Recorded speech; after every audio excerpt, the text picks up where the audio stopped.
Please be seated.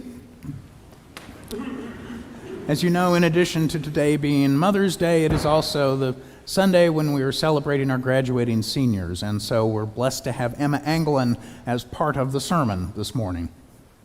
Hello, my name is Emma Angilan, and I'm a senior at Pembroke Hill. This summer, I'll be going to American University in Washington, D.C. When I was little, like every other kid, I went to Sunday school. I remember I'd be given little bags of activities, and then halfway through the service, we'd attempt to find our parents quietly. 10 children running through the aisles as church was happening was not a quiet process. At a certain point, I stopped going to Sunday school and church, until my mom signed me up to be an acolyte. As a middle schooler, waking up early and going to church was not ideal. While one of the youngest acolytes at the time, I knew no one. But I became close with many of the older children. Do not get me wrong, seniors are scary to a sixth grader. But once you see and talk to them more often, everyone gets along.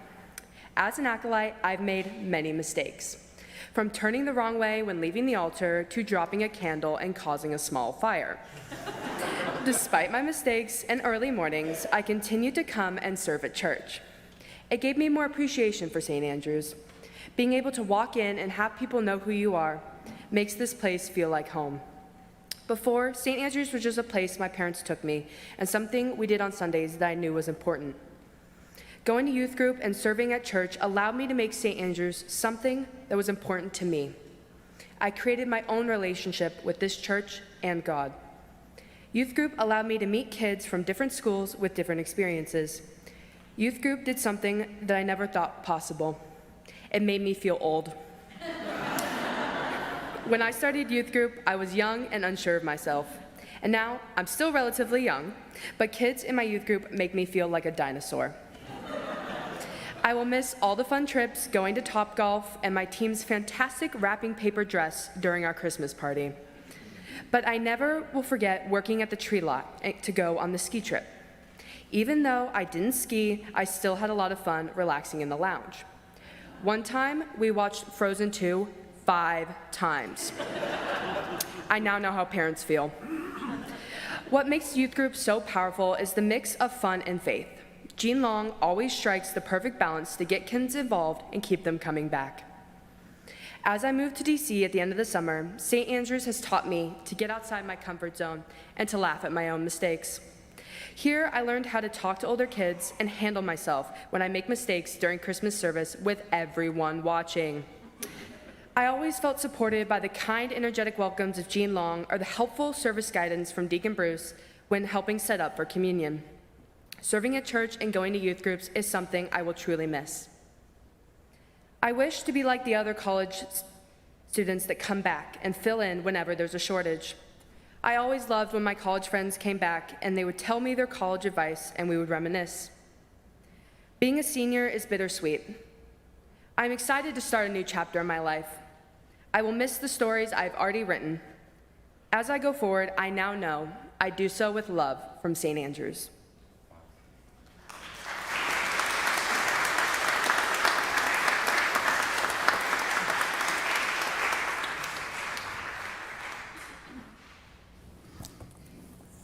So Emma, thank you very much for that, for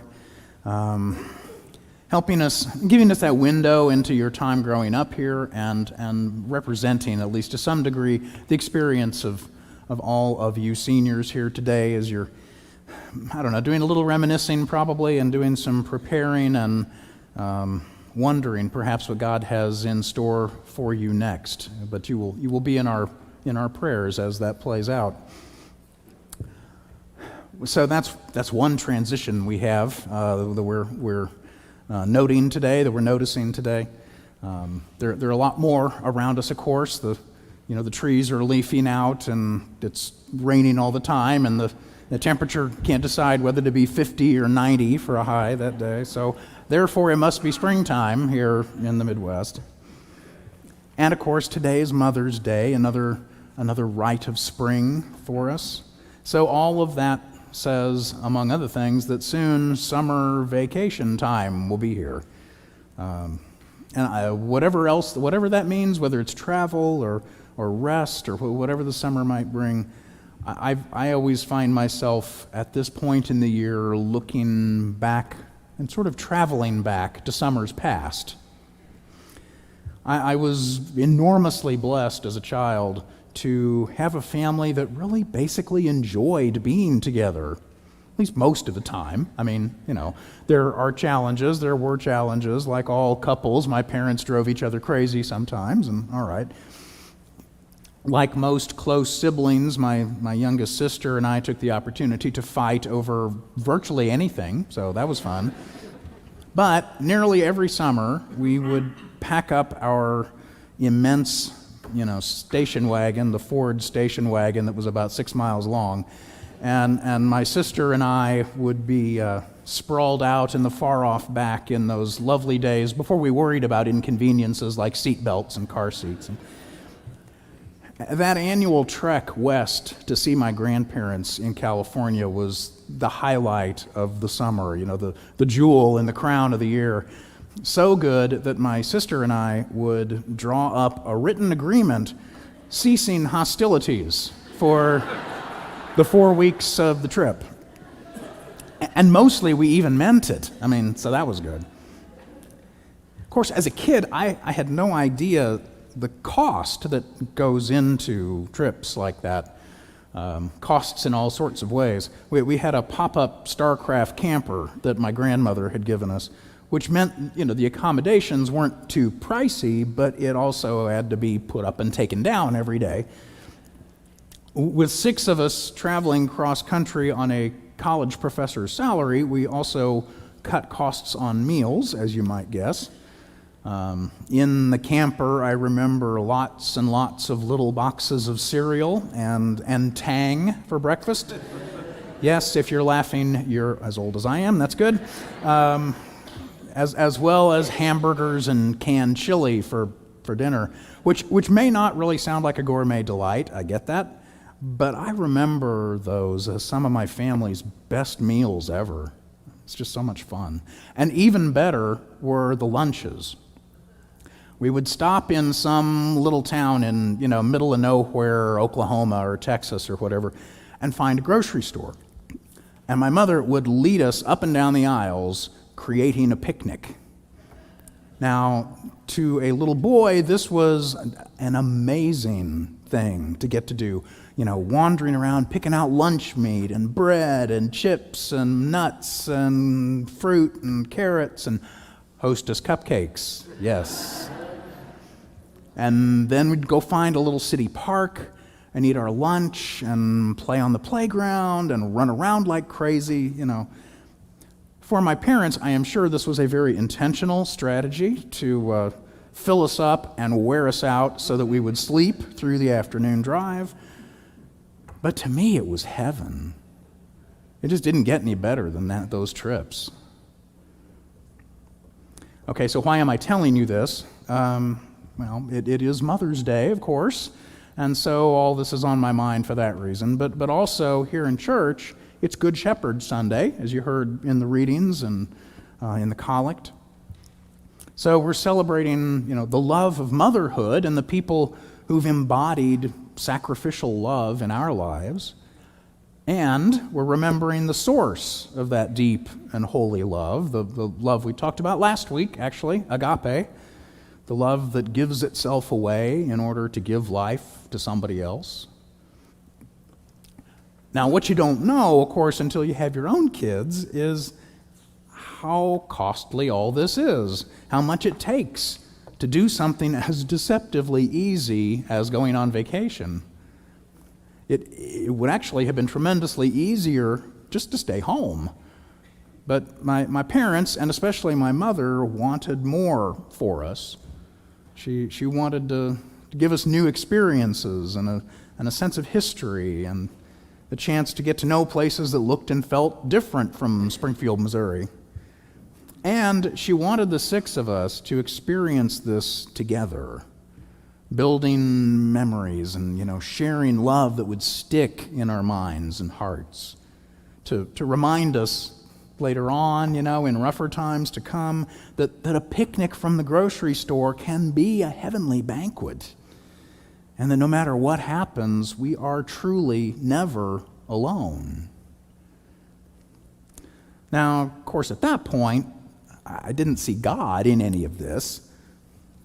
But I think one of the rich mysteries of motherhood, however and through whomever you experience it, is actually the same truth that we heard in the gospel reading from Jesus today.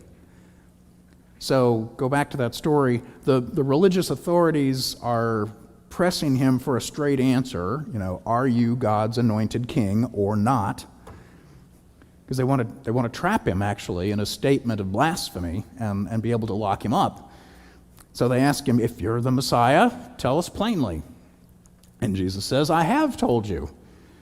Except actually he hasn't.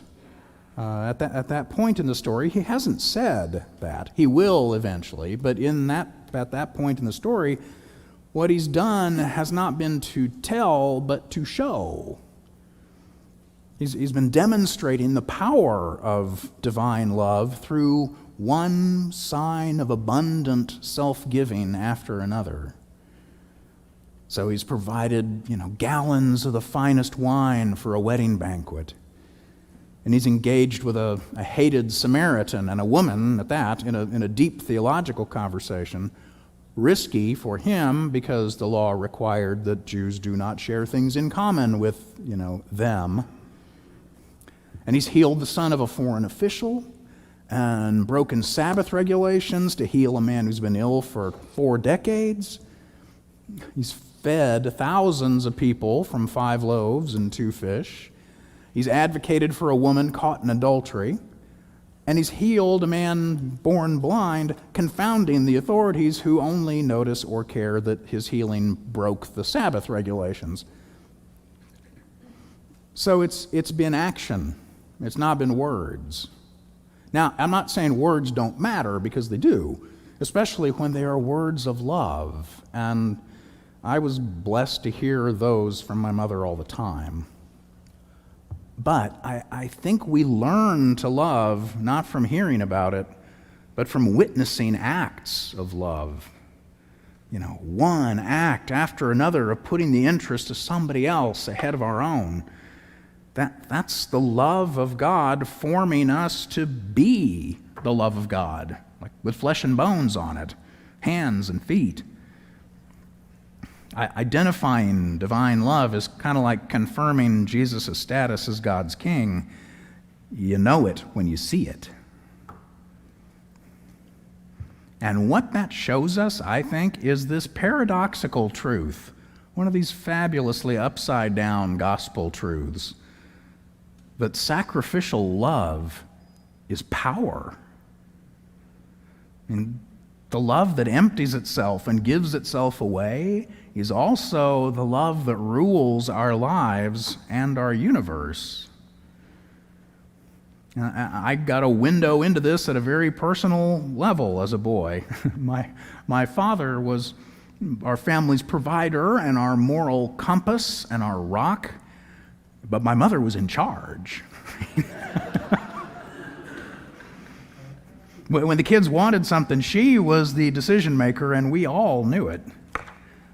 And she had the credibility to exercise her power because she ruled in love.